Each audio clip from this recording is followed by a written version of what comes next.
Hi guys, today I'm going to go over the AQA paper 2 for 2025.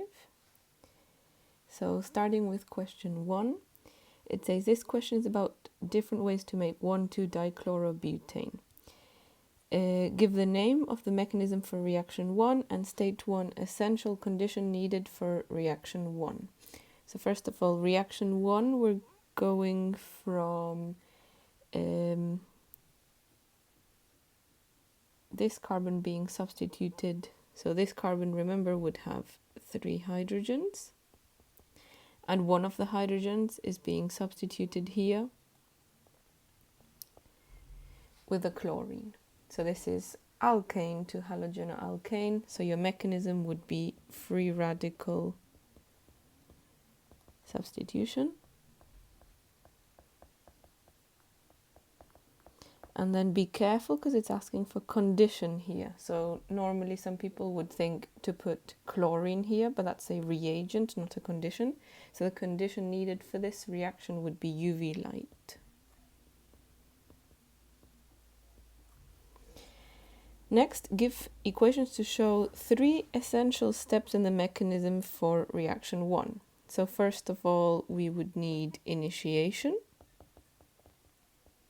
It's not asking you to name the steps, but it helps remember. So initiation would be the step where you form the radical. So this would be when chlorine is forming chlorine radicals using UV light. The next one, now since the question has given you skeletal and they're not specifying anything, I'll continue giving them the next few steps with skeletal formula. So the next steps would be propagation. And here we've got the main molecule reacting with chlorine radical. So now this is going to form HCl and it will form your alkyl radical. So the radical has to go there and HCl. And the propagation steps go in pairs, so you need to now reform the radical for chlorine. So you've got that plus Cl2 makes the product and Cl radical once again. Okay, next. Suggest 2 reasons why using reaction 1 is likely to give a low yield of 1,2-dichlorobutane. So first of all, remember this is radical reactions, so radicals are very reactive, and you can't really control which hydrogen is going to be replaced here or substituted. So the first possible reason would be that you would have substitution in different positions. So other isomers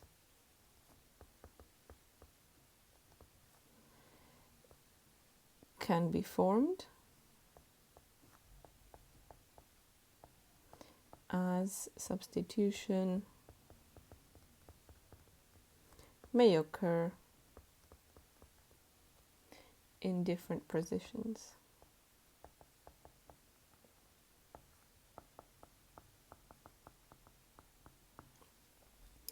Next, another reason could be propagation reactions are really difficult to terminate, so you could have further substitution. So further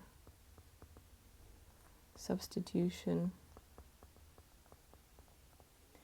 may occur. So remember, these are called chain reactions. Next, give a suitable reagent and conditions needed for reaction 2. So going back quickly to reaction 2 is going from a halogenalkane to an alkene. So here we are forming an alkene, therefore we are eliminating a small molecule in this case. So this is your elimination reaction. So reagent needed for this would be sodium hydroxide. Sodium hydroxide. And the conditions needed for this would be heat, and you would need the sodium hydroxide to be ethanolic.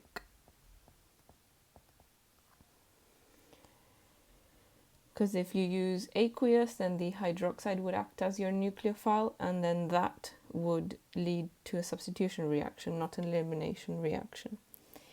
Identify the reagent and the name of the mechanism for reaction 3. So going back quickly, now we are adding across this double bond over here, we're adding chlorine. So this is going to be, reagent would be chlorine.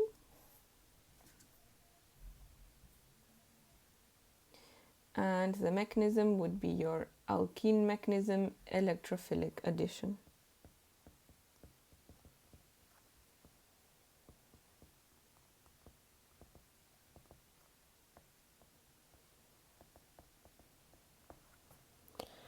Now it says use of the reagent for reaction 2 followed by reagent for reaction 3 gives another organic product. Give the structure of the other organic product. So first of all, in reaction 2, so I'm just going to quickly draw the main step that they showed you before. So you've got this compound, and this compound they're telling you is forming this alkene, and then you've got this final product.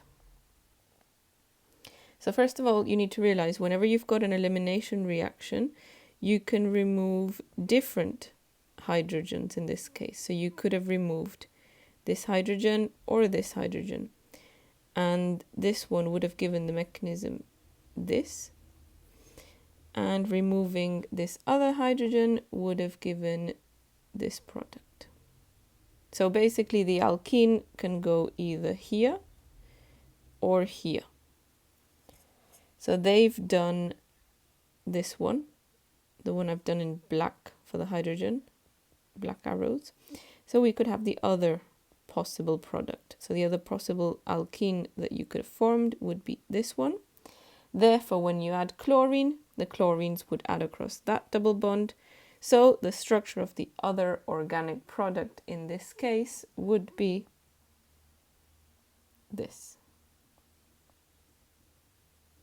So that would be your other organic product formed. Next question. This is now a different question, question 2.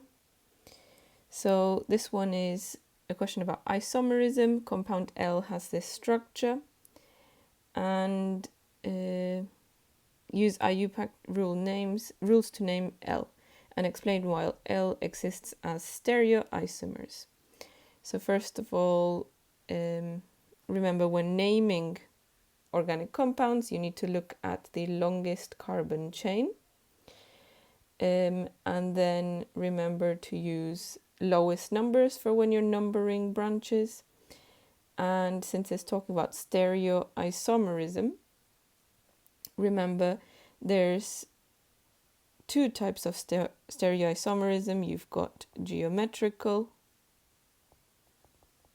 which would be your cis trans or EZ, and you've got your optical. So this requires chiral centers. So in this case, there's no chiral center, so this is going to be EZ or cis trans in this case. So first of all, remember the longest chain would be this one here.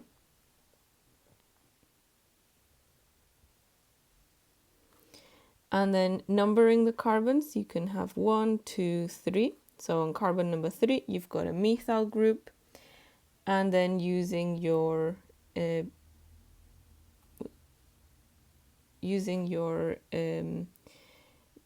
position of the different priority groups, this would be lowest priorities are opposite corners. So this would be your lowest priority would be together for each carbon. So hydrogen and CH3 and CH3 and CH2CH3. So your highest priority on this side would be the CH3, highest priority would be this side here. So you've got Z. So this would be Z, 3-methyl. The longest carbon chain is 1, 2, 3, 4, 5 carbons, so that would be pentene. And the double bond is between 2 and 3, so this would be methyl pent 2-ene.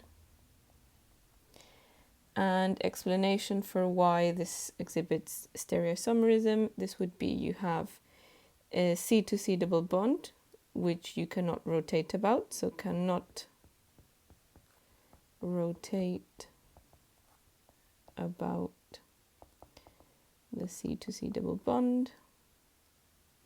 And there's two different groups attached to each carbon in the C to C double bond. Next, you've got compound M has the same carbon chain as L, but the double bond is in a different position, so it's a different isomer. M also exhibits stereoisomers. Draw the structural formula of M. Explain why M exists as stereoisomers. So once again, stereoisomers would be geometrical or optical, and the other position where the C to C double bond could go could be between carbon number 1 and 2. So in this case then, if I draw the skeletal formula of this would look like this. And you've got chiral center there. So this would have optical isomerism. So that would be your structural formula for your other isomer. And the reasoning would be that it has a chiral center.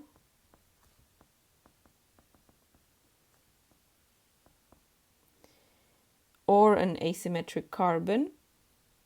Or you could have said a carbon with 4 different groups attached. Next, you've got the figure 1 shows part of the mechanism where when L reacts with hydrogen bromide. And they've started the mechanism, you need to finish it off. So first of all, this would be your electrophilic addition mechanism. You're adding across the double bond, and they want you to show the next step that gives the major product. So you need to use Markovnikov's rule. The stable product would be the one with the major product, would be the one with the most stable carbocation formed. So in this case, what you're going to have is you're going to have the hydrogen going to go on the carbon on the left, because that would form then a tertiary carbocation on the carbon on the right. So your carbocation would look like this over here, CH3 and CH2, CH3. So remember, carbocations normally have a trigonal planar geometry, and now you would have to show the Br minus attacking. So the Br minus has a lone pair, arrow goes from electron rich to electron poor area, so the arrow needs to go from the lone pair to the electron deficient carbon. So you're showing them the tertiary carbocation clearly there with a positive charge. You can even circle that, and that would give you the major product. Okay, next. This question is about polymers. A section of polymer PVC is shown. Name the monomer used to make PVC. So if you remember, when you're naming addition polymers, you just need to add the word poly in front of the monomer's name. So PVC, if you don't know it, stands for polyvinyl chloride. So you could have just said the name of the monomer is vinyl chloride, or you can just first identify the monomer in this case. So the repeating unit would be this over here. And remember, when you form addition polymers, the double bond opens up. So the structure of your monomer would look like this. So using naming, this would be ethene, and there's a chlorine on position number 1. So this would be just chloroethene. You don't need to specify any numbers here. So the polymer could also be called polychloroethene. So like I said, this, or you could say vinyl chloride. State why PVC is not biodegradable. So they love this kind of question. So only condensation polymers, we say, are normally biodegradable because they can be hydrolyzed. Addition polymers cannot be hydrolyzed easily, and this is because you've got C to C bonds which are non-polar, and you cannot attack this using nucleophiles. So you can say C to C bonds cannot be hydrolyzed, and we can specify it's non-polar. Then we've got diisobutylphthalate is a plasticizer added to PVC to modify its properties. State how the properties of PVC are modified by the addition of this. So if it's a plasticizer, we can just predict that it will be more flexible or softer or something like that. Next, an incomplete equation for the reaction to form DIBP is shown. So first of all, you need to realize that we've got an acid anhydride functional group, and we're ending with ester functional group here. So this means that you must be adding alcohols. So this would be the structure of the alcohol that you're adding. So you've got 2 molecules of this alcohol. So you can just draw the skeletal formula. They haven't really specified here. So that would be the alcohol. They've added 2 of those, and whenever you form esters, you form water molecule as well. Then it says name the mechanism. So the mechanism for this would be nucleophilic addition elimination, or just addition elimination.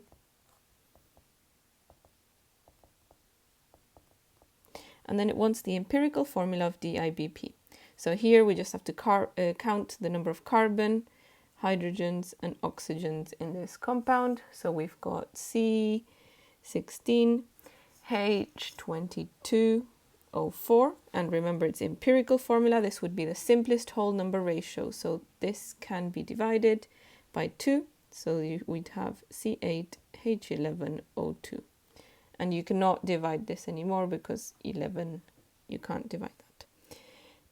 Next, we've got another plasticizer, DEHA, is added to PVC used for food packaging. This is the structure. Identify the organic compound that would react with hexandioic acid to form DEHA. So hexandioic acid would be a dicarboxylic acid with 6 carbons. So if we identify the ester groups, we can already see that over here. So these are the ester groups. Wait, wrong one here. So if I cut that, wherever the carbonyl is, that's what the carboxylic acid used to look like. So that's from the dicarboxylic acid. So your alcohol would be the rest of this. So since it just says identify, again, we can just draw that here. So it's going to be that compound over here. Next, it says DEHA can be absorbed into food from PVC packaging. And in an investigation, 1 kilogram of samples of 3 different foods were stored in PVC packaging for 30 days. Table 1 shows the water content, fat content, and mass of DEHA in each type of food after 30 days. Use your knowledge of intermolecular forces to explain these results. So first of all, let's look at what has happened. So mass of DEHA in food is the greatest for butter. And looking at all the other factors, butter has the least water content and the most fat content. So this is something useful for when we're explaining. So since it's got a high fat content, fats, remember, contain your long chains, so fatty acid chains. So this means that you're probably going to get van der Waals forces, so many van der Waals forces between DEHA and fats and butter. And looking at the structure of DEHA, it is long chain of alkyl groups, so that makes sense. So first of all, the more fat present, the larger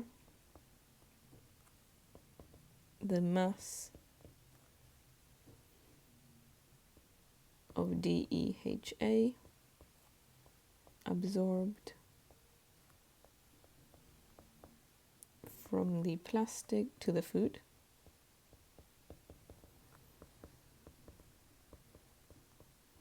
And we can see that because fat content is lowest in milk and there's not much DHA there. Then DHA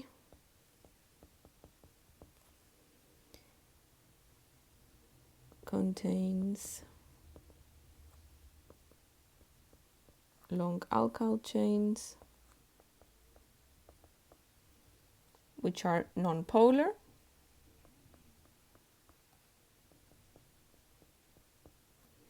Therefore, there is many van der Waals forces formed between DHA and fats, in butter specifically here. Next, we've got a question about polymers. So polymer nylon 6,6 can be made from hexanediol dichloride and hexane 1,6-diamine. So figure 2 shows an incomplete mechanism for this, and you need to draw the missing intermediate. Complete this by adding curly arrows, relevant lone pairs of electrons, and so this would again be one of the addition elimination type mechanisms. So we have lone pair on the NH2, we've got polar bond here, so this will attack the electron deficient carbon here,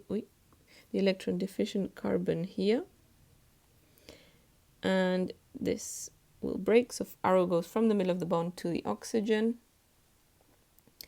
Our intermediate then would be this.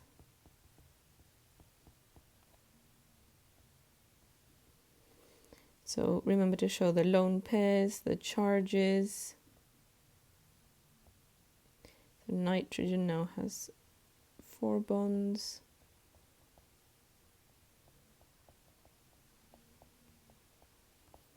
There.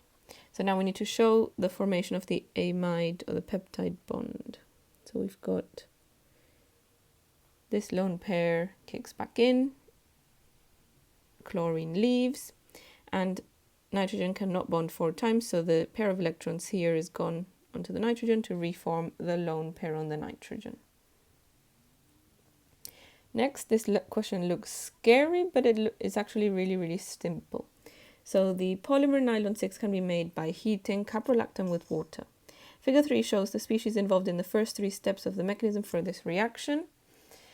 Complete figure 3 by adding curly arrows and any relevant lone pairs of electrons involved in these steps of the mechanism. So they've actually drawn the next compound for each step, so you just have to base that, take that in account when you're drawing the curly arrows. So what has changed between caprolactam and the product after step 1 then? So you've basically got the water is now lost a proton, and so we've got lone pair there would attack that hydrogen there, and the pair of electrons in that bond goes to the oxygen. So that can actually form the negatively charged species there with the lone pair and that intermediate. Then we've got double bond breaking, so just as simple as that. And then finally the OH is adding on, so we've got lone pair attacking that carbon. That's it. Next, so now we've got one of these questions where you have lots of steps from a practical, so you have to read this carefully. Hexandioic acid is an important compound used in organic synthesis. It can be prepared from cyclohexanol. Here's the equation. Method, so you're adding concentrated nitric acid to a boiling tube, placing it in a beaker with water at 85 degrees. Cyclohexanol is added dropwise to the boiling tube. Reactions left for 10 minutes. Boiling tube is cooled in a beaker with cold water for 10 more minutes. Then it's filtered. Contents are collected, recrystallized. Then you're washing the product, okay, and then you're measuring the melting point for purity. Suggest why the apparatus should be set up in a fume cupboard. So first of all, you need to realize you're forming N2O. So whenever you're forming toxic gases, you should be using a fume cupboard. Okay, so we have N2O is a toxic gas.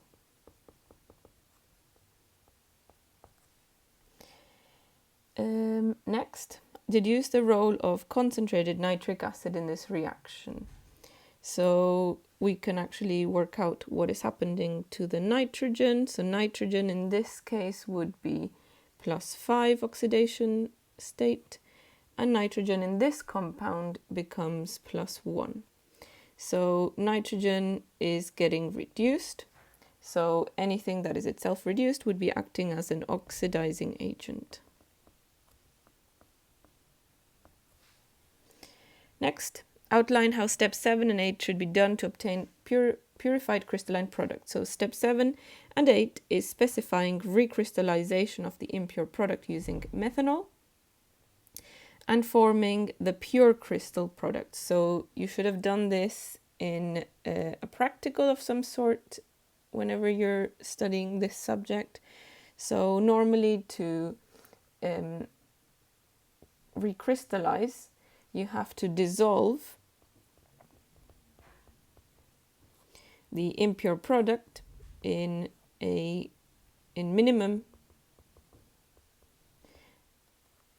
volume of hot methanol in this case, because they've mentioned that they're using methanol. So normally minimum amount of the hot solvent. Then you do a hot filtration. So normally you would dampen your filter paper with the hot solvent and then you would filter it through, because you don't want your product already crystallizing in the filter paper. Then you cool, so you leave to crystallize.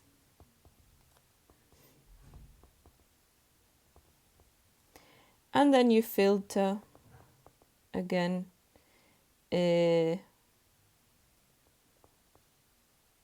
under reduced pressure.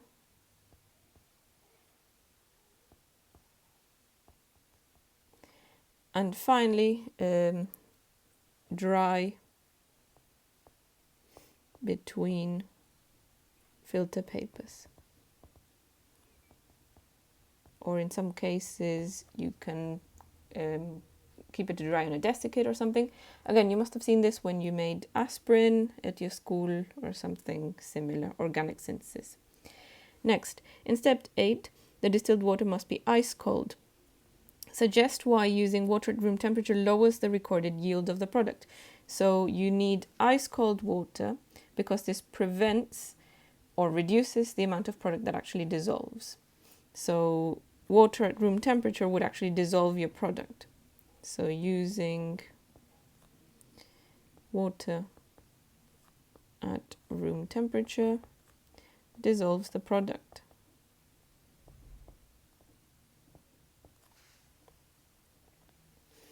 Next, you've got figure 4 shows how a student set up the apparatus to measure the melting point.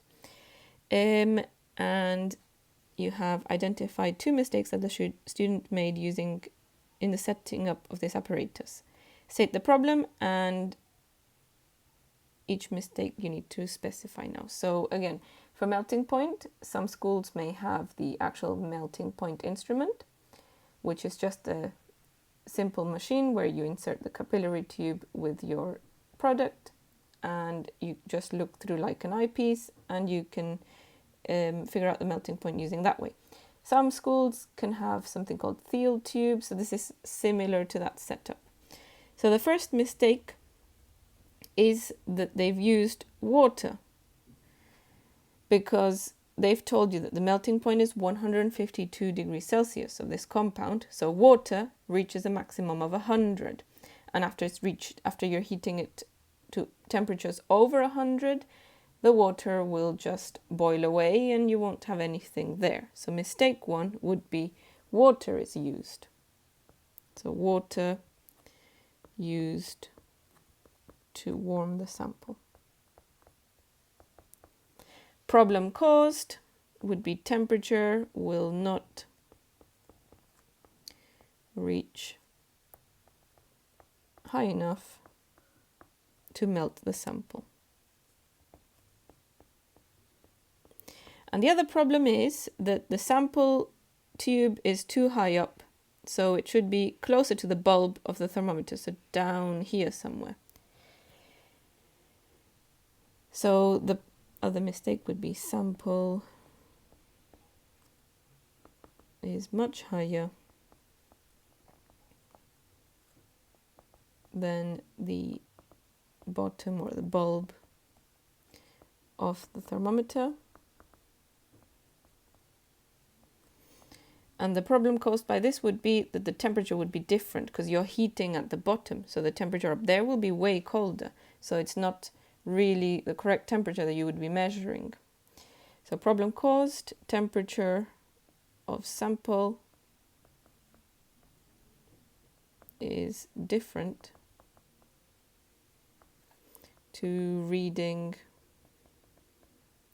on thermometer. Okay, next. Figure 5 shows an alternative process to make hexandioic acid. So this is a more biochemical route, let's say. Scientists disagree about whether this alternative process is more sustainable or less sustainable than the process from starting with cyclohexanol. So you need to basically look at this figure and justify the reasons for each. So why would this be more sustainable? So here we're using glucose. So glucose is renewable. Is a renewable resource. So that's another thing would be you're using bacteria, E. coli, again, that's a biological reactant, again would be renewable. Then this process also uses platinum catalyst, which can also be reused because catalysts can always be reused. And then reasons for this process to be less sustainable. Well, it's a 2-stage process. Then you've got hydrogen gas is needed as well, which is non-renewable. You're using high pressures here as well. And you're using platinum catalyst, which is quite expensive, and you have to mine that from the earth. So less sustainable, there's many reasons. So I'll just say hydrogen gas is non-renewable. But like I said, there's many other reasons. Next, TNT can be made by reacting methylbenzene with concentrated nitric acid in the presence of concentrated sulfuric acid. Give the overall equation for the reaction between methylbenzene and nitric acid. So this is just methylbenzene plus nitric acid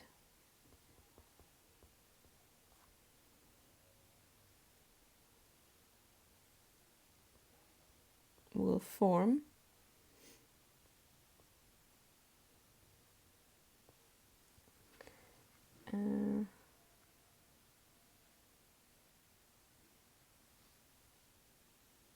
I just realized the question there. We're missing what TNT actually was.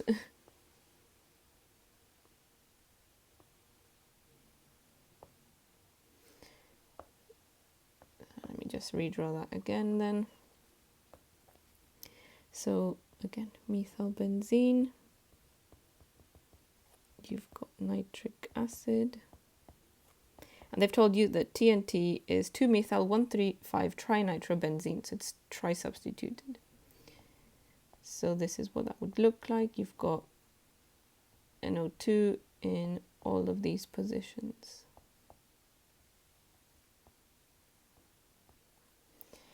Plus water, and you need to balance that. Okay. Next it says, the yield of this reaction is 42.5%. Calculate the mass of TNT obtained from 1050 centimeter cube of methylbenzene. They've given you the density and the MR. So in this case, they have not given you the mass, but you can calculate that using the density. So density would be just mass divided by volume. So mass is going to be density times volume. So mass of methylbenzene would be 0.867 times by the volume in this case, which is 1050. And density is in grams per centimeter cubed, so we don't need to change the units of the volume. So if you do that, you get 910.35 grams. Now that we've got that, remember the percentage yield would be just mass of the actual product obtained divided by mass of theoretical times by 100. So if they've told you the yield, you can calculate the mass. So we can calculate now number of moles of this. So number of moles of methylbenzene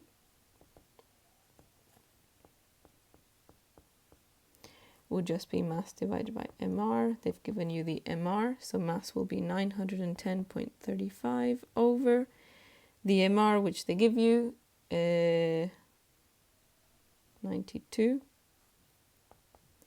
So this gives you 9.851 moles. The mass of methylbenzene would be mass of TNT. So you've got number of moles of methylbenzene. It's a 1-to-1 ratio. So the number of moles of TNT is the same.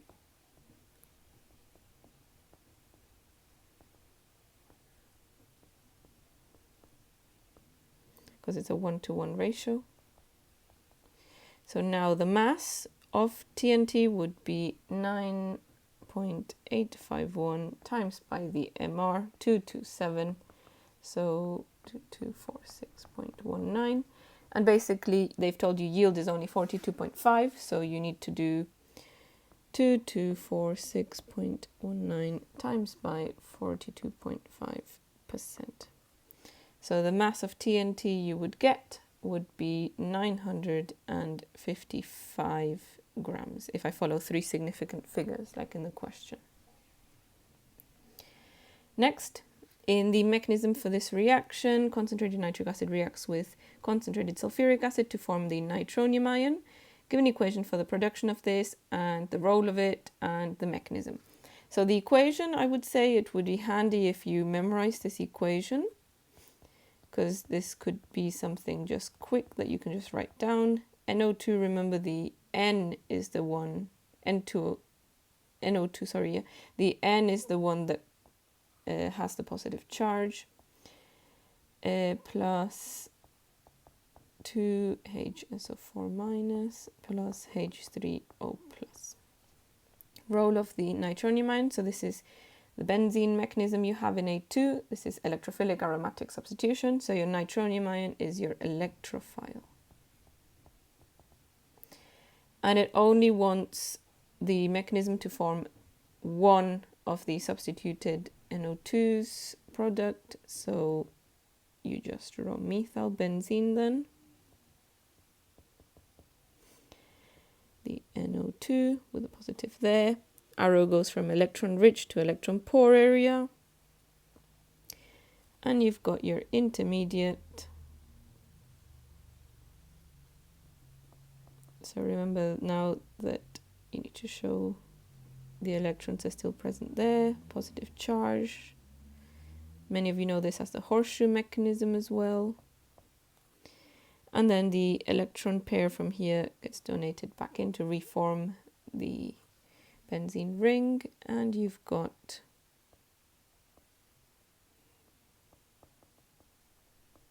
your product, plus H plus. Okay. Next, GHK is a natural tripeptide found in human blood plasma. The amino acid sequence is this, very important. They've also told you what each abbreviation represents, and they've told you glycine has this structure. So D2O is used as a solvent when obtaining a proton NMR for lysine. Give one reason why D2O is used rather than CCl4, and one reason why D2O is used rather than water. So D2O, remember, is polar. So D2O is polar. That's why we use it in this case, because lysine is polar. So you need polar solvents to dissolve a polar substance. Like dissolves in like. CCl4 would not be used. And then D2O used rather than water. So water, remember, is H2O. The hydrogen would be H1. Anything with an odd number mass number would be NMR active, so it would show up as peaks. D2O deuterium would be H2. So it would be even number mass number. It wouldn't show up in the spectrum, so it's NMR silent. So D2O has no H atoms. Or you can even specify that. Next, GHK is commonly used in cosmetics as part of anti-aging treatments. It binds to copper ions to form this structure then, and then it says use this figure to determine the structure of the amino acid histidine. So first of all, let's identify all the amide bonds here and here. And remember, these would have to be broken, and you can then identify your amino acids. So in the previous question, they told you glycine has a structure of NH2, CH2COH, which would be this over here.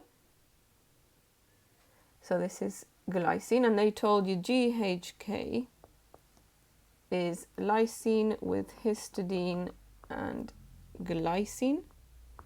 So if we've just identified that this is glycine, using this pattern, the one in the middle, which would be histidine, so this would therefore be lysine, so histidine is this one in the middle. So you just have to draw that amino acid with the corresponding carboxylic acid and amine side. So you've got to just draw this out.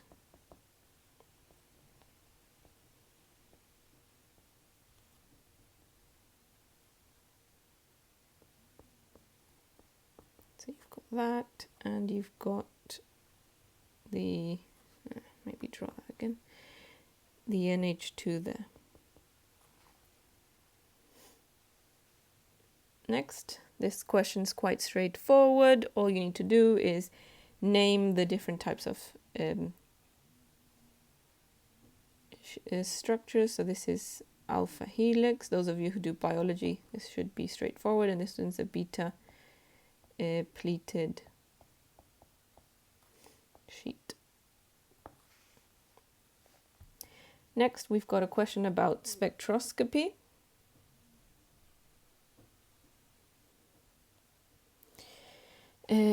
So we have compound P is a hydrocarbon with one peak in its proton NMR. So all environments are the same for protons. And they've told you the precise MR, carbons and hydrogens precise ARs. Use this information to deduce the molecular formula of P, show your working, and then suggest 2 possible structures for P and explain how you can identify this using infrared. And you can use the data table. So first of all, we can calculate the number of carbons and hydrogens we should have. So just using your calculator, if you do 6 times by 12.00000 plus 12 times, so with brackets obviously, 1.00783. This gives you the exact MR, 84.09396. You can just try different numbers of carbons until you get the answer anyways.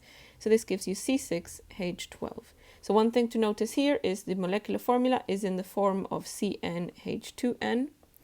So this would mean that it's an alkene. However, remember that alkenes and cyclic alkanes have the same general formula. So you could have both possibilities. So using this, then cyclic alkane C6H12 would just be cyclohexane. So that could be structure 1. And structure 2 is an alkene with only one peak in the proton NMR. So this means all your hydrogen environments are the same. So this would mean it's this structure. And then infrared, how would you be able to use this to identify this? So remember, infrared is only there to identify functional groups. So in this case, you can actually see a peak for C double bond C. Okay. So using that then, you would have, using the data booklet, if you look for quickly the peak where C to C double bond appears, it would be between, so peak at 1620 to 1680 for C double bond C. So this would be for structure 2. Cyclohexane would not have this peak.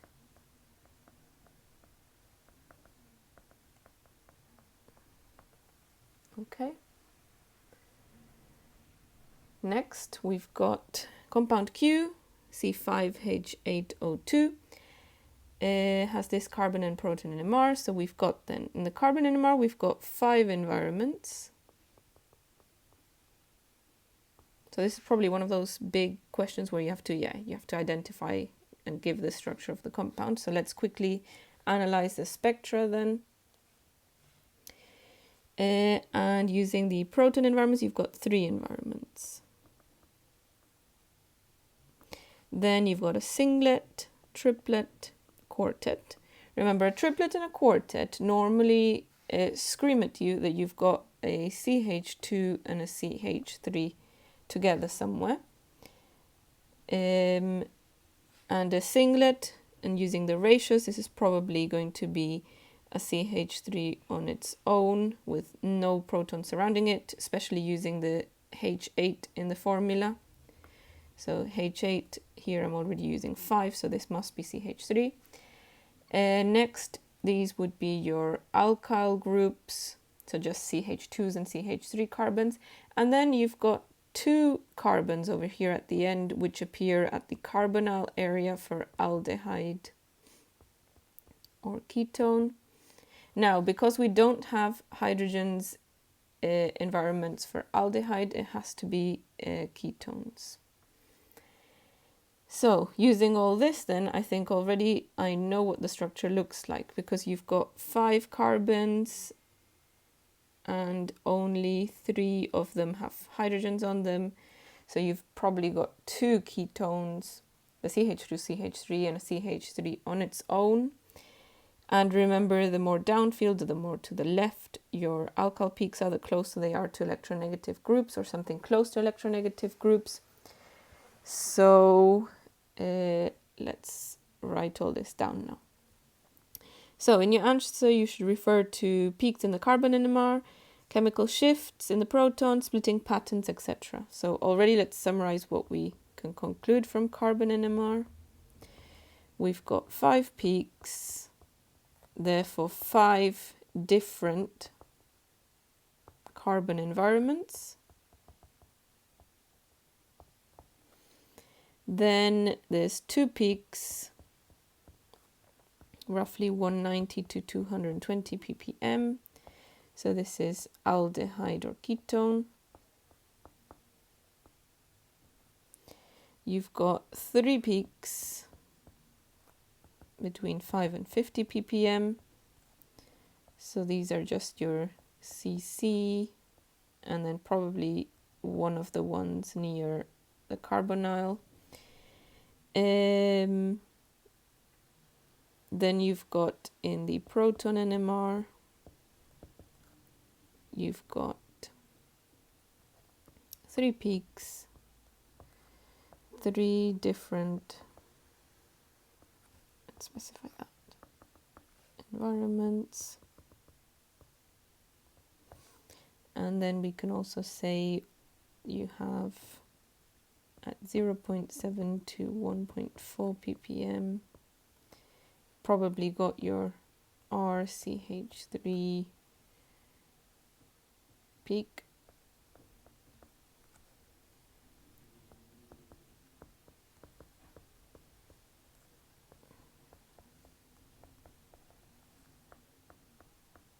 And the same for 2.6 to 2.8 ppm. Next, you've got triplet, singlet, quartet. So quartet means it's next to CH3. This is CH3 isolated. So no H on adjacent carbon. And this would be next to CH2. And then there's no peak in aldehyde region. Therefore, you've got ketones, 2 of them. So using all of this then, your structure would be this.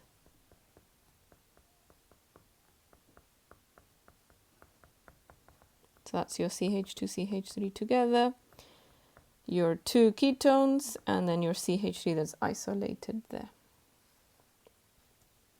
Next, you've got this experiment where you're going to calculate the MR of an unknown volatile liquid, Y.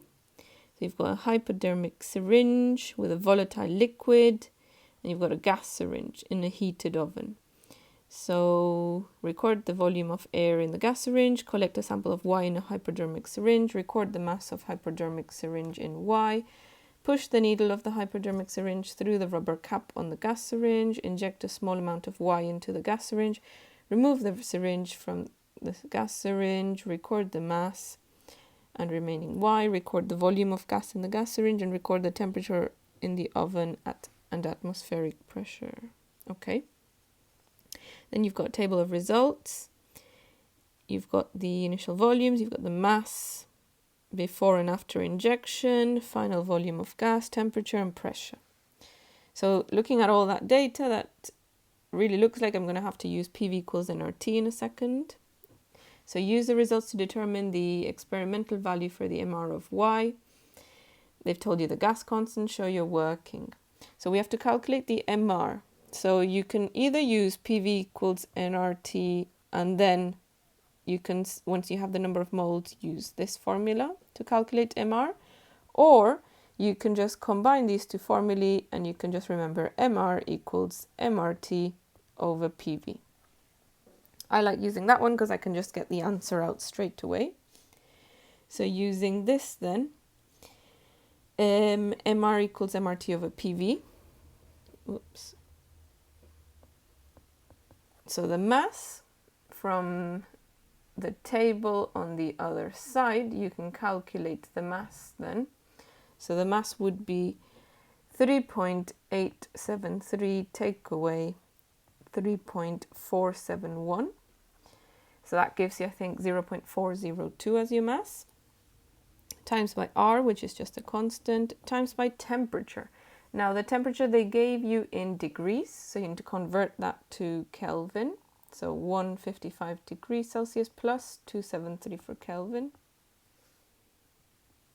over the pressure they gave you in kilopascals, so it has to be in pascals, 101,000, times by the volume has to be in meters cubed. So then they gave you on the other side as well the volume. So be careful here because they gave you an initial volume in the syringe and then a final. So the volume would actually be 105. So you would have 105 times 10 to the minus 6. So if you do all of that, the MR should come out as 135. 3 significant figures. Next, you've got the percentage of uncertainty in the volume in the gas syringe is 0.95%. Percentage uncertainty in temperature 0.12. Balance has an uncertainty for each reading. Assume the uncertainty in the pressure was negligible. Calculate the percentage uncertainty using the balance. And then use your answer and the other percentages to calculate the range of values of the MR, okay? So first of all, because we have to look at the balance twice, you need to multiply the uncertainty for each reading of the balance by 2. So you've got then 0.0005 times by 2. Okay. Divided by the reading of your balance. So the mass you calculated before, so it was 0.402 when you subtracted both masses, times by 100. So if you do this, you get 0.249%. That's your percentage uncertainty for the balance. And then now let's calculate the total percentage. So 0.95 plus 0.12 plus 0.249%. This gives you a total of 1.32%. Now on the other side, we calculated that the MR was 135. So the range of MR would be 135 plus or minus the mass now, so we need to calculate 1.32% of 135. So 135 times by 1.32% would give you 1.8 roughly. So this will be 135 plus or minus 1.8. You can even give them the numbers, so you can say the two numbers, so 135 take away 1.8, 135 add 1.8. Okay, next. A teacher suggests placing a seal over the needle of the hypodermic syringe after collecting the sample of liquid Y and then replacing the seal after injecting the liquid Y. Give a reason why this would improve this experiment. So, well, if you put a seal, this would prevent any evaporation. So that would be an advantage already. So seal prevents evaporation.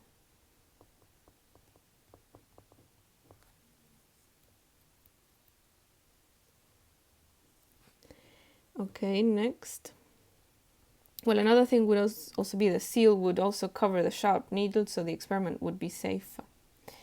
Next, you've got a calculation again. A mixture of methane and propane has a volume of 40 centimeters cubed. This mixture needs exactly 170 centimeter cubed of oxygen for complete combustion. The equations for these reactions are here. Calculate the volume of methane in the original mixture and propane in the original mixtures. So we don't really know much, but we know that the total volume is 40. So you've got then, let's say methane, the volume is x, and for this then it would be 40 minus x. So first of all, then we can say that using this then, volume of methane would be x and methane would be 40 minus x. Then, using stoichiometry then, oxygen that reacts with x would be 2x. And here you would have 5 times 40 minus x. And we have the total volume that reacts. So we know that 2x plus 5 times 40 minus x equals 170. So using this then, we can calculate that 2x minus 5x plus 200 equals 170. So minus 3x equals minus 30. Obviously, these cancel. So x equals 10. So using this, volume of methane, which was x, is 10 centimeters cubed.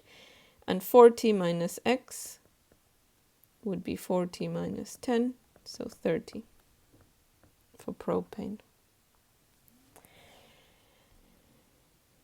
Next, we've got then, this question is about rates. The rate of hydrolysis of bromoalkane is investigated using this method. A boiling tube has a cross drawn on it. Aqueous solution of silver nitrate is added to an ethanolic solution of RBR in the boiling tube in a warm water bath. Time is recorded for the cross on the boiling tube to become invisible, or not being able to see it. Method is repeated at different temperatures. State why the cross becomes invisible. Well, you're adding silver nitrate to a halide, so you're going to get a precipitate. So this silver halide product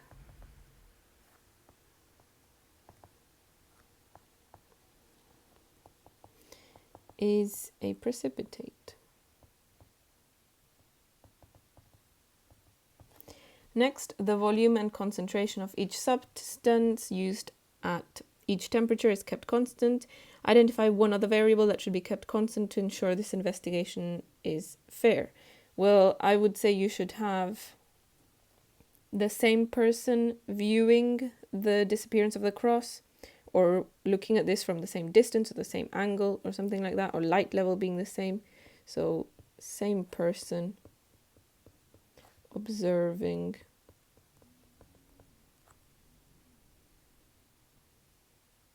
disappearance of cross.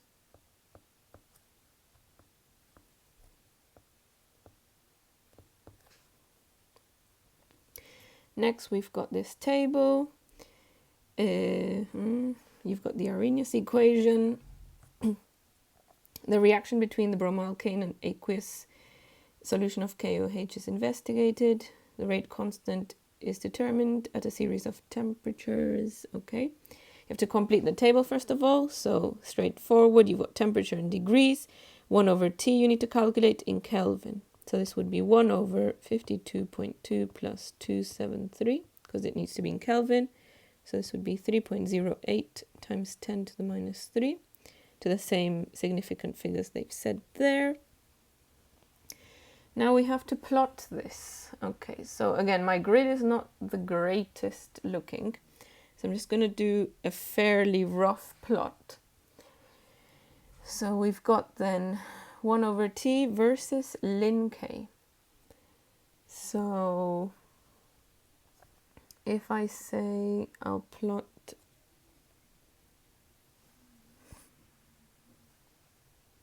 each big thing being that, okay.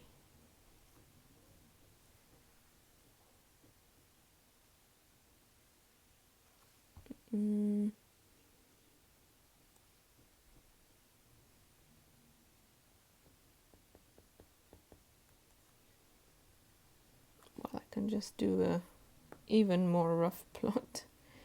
So I could just say there 3.0 times 10 to the minus 3.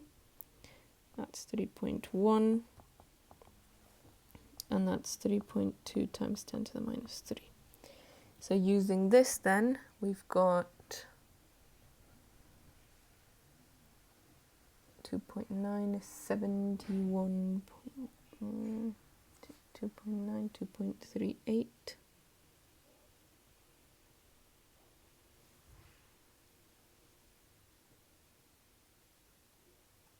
So somewhere there, roughly.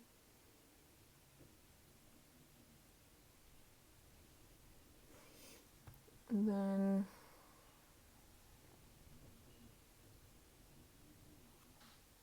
just gonna draw the two most extreme points roughly.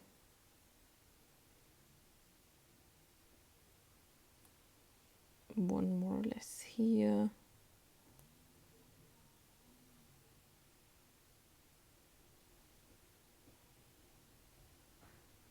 More or less there.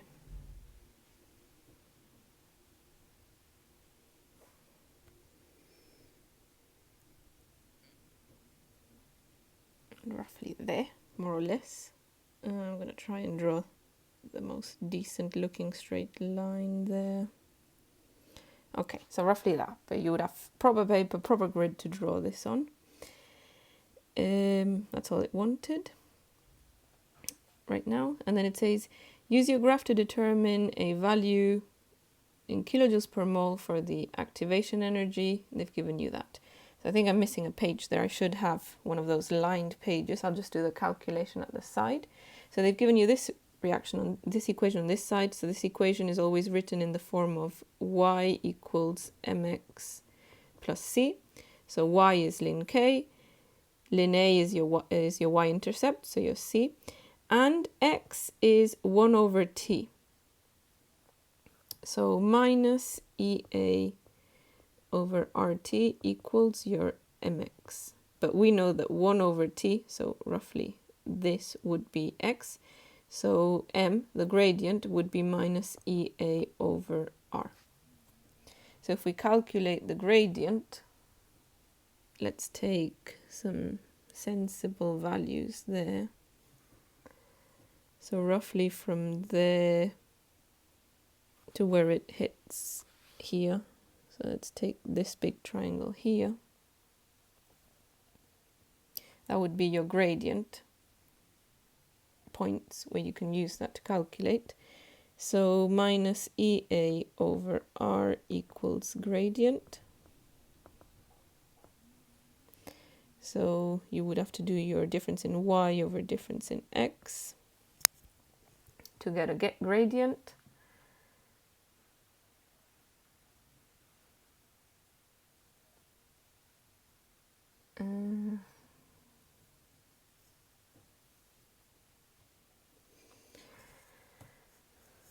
So let's say some random gradient then, 11900, because I can't really see these numbers, but you would need this. Well, I can probably try seeing this number actually. So you would have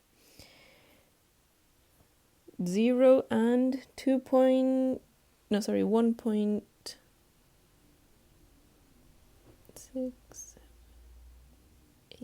Let's say 1.8 roughly up there. So 1.8, take away 0 over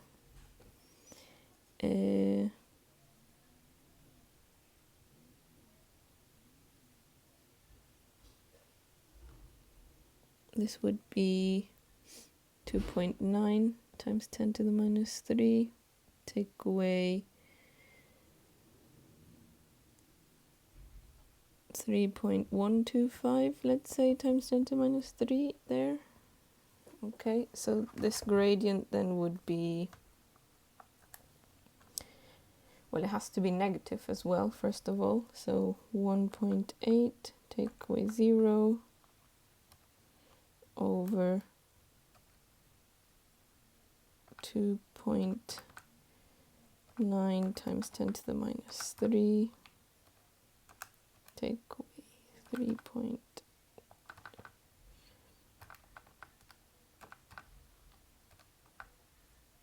Okay, so roughly then a gradient of minus 8,000, which I know is not really that great.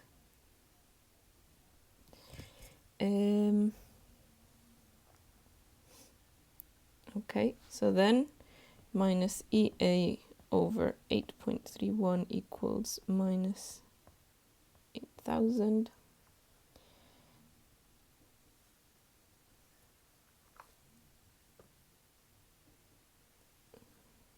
So that times by 8.31.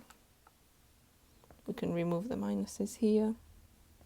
So EA equals 66480. But now be careful because this value is in joules per mole. So we need to divide this by 1,000 to give you in kilojoules. So 66.48 kilojoules per mole. But again, I think this is way off because the graph's not the greatest plotted, but I think you get the working out from this. Okay, and the final page then, it says the rate equation for the reaction between a different bromalkane and an aqueous solution of KOH is shown here. So you've got this is first order with respect to this reactant. Which of these is the correct mechanism? So now, whenever they give you the rate equation and they ask you to predict which one is the correct mechanism, remember the slow step, so your rate determining step, will always contain the number of moles of reactants in the actual overall equation. So in the overall equation, we've got one molecule of this reactant. So this one, we've got 2 molecules present, so that can't be the answer. Here, your slow step actually does involve 1 molecule of that reactant. So this would be your slow step. See here, this is the same, but this is the fast step, so that's not correct. And then finally, explain in terms of bond polarity why R2CHBr and KOH react together. Well, you can also remember that this mechanism is nucleophilic substitution. So the reason why this reacts is because KOH, you've got the OH minus nucleophile, and in R2CHBr, like shown over here, we've got CBr bond, which is polar. So you've got Br is more electronegative,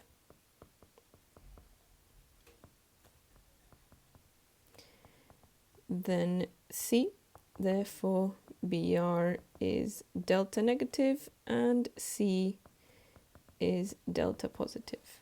So you're breaking the CBr bond, and then lone pair on OH minus, remember the minus belongs to the O, attacks the